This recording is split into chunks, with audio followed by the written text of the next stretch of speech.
Ертеректе болған оқиға деседі. Бір қыз бен жігіт үйленіп, ұлан-асыр той жасапты. 30 күн ойын, 40 күн тойын өткізіп, абыр-сабыр адам аяғы басылыңқыраған кешкі апақ-сапақ мезгіл болса керек. Жас келін отауынан шығып, дәретке шықпақ болыпты. Бұл жердің қыр-сырын білмейсің деп, қасына күйеуі де ере шығады. Жеке отаудан сәл әрірек бір түп шеңгелдің түбіне қарай жас келін шапанды желең бүркеніп алып кете барады. Ақ көйлегінің етегі жер сызып, бұраңдап бара жатқан келіншегіне сыртынан сүйсіне қарап, күйеуі шеттеп қала береді. Сол мезетте кеште қоюланып ай туады. Шеңгел жақтан үп еткен сыбыс жоқ. Күйеуі дыбыс береді. Тым-тырыс.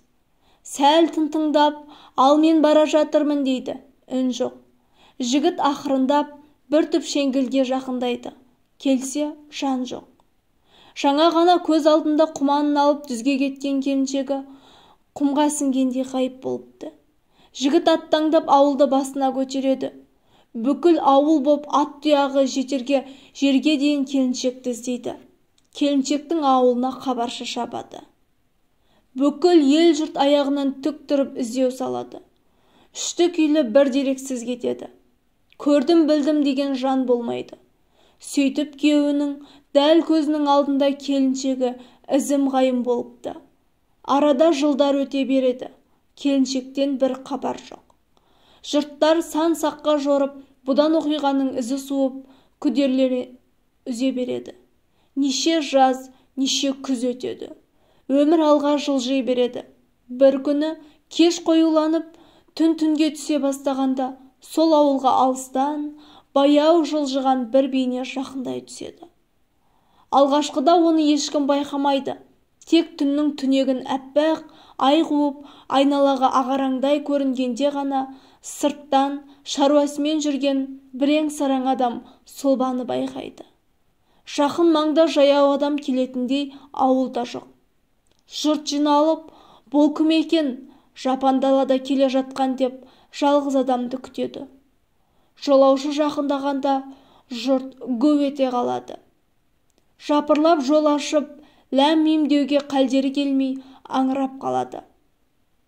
Басына шапанын бүркеніп, ақ көйлегінің етегі жер сызып, қолында құманы бар, бұл келген жоғалып кеткен келіншек еді. Тап бір жаңа ғана түзге шығып келгендей, асықпай өз отауына енеді. Оң босағаға тізе бүге беріп, уф деп, терең демін шығарады да, бір жағына қарай қисайып құлай берді.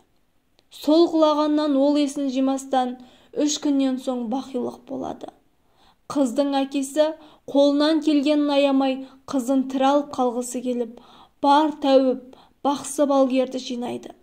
Еш қайран болмаған екен.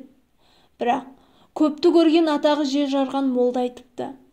Менің пайымдауымша, бұл қыз күн мен түннің алмасу сәтінде көшіп бара жатқан перінің көшіне тап болған сияқты. Күнмен жағаласып ұйықтама.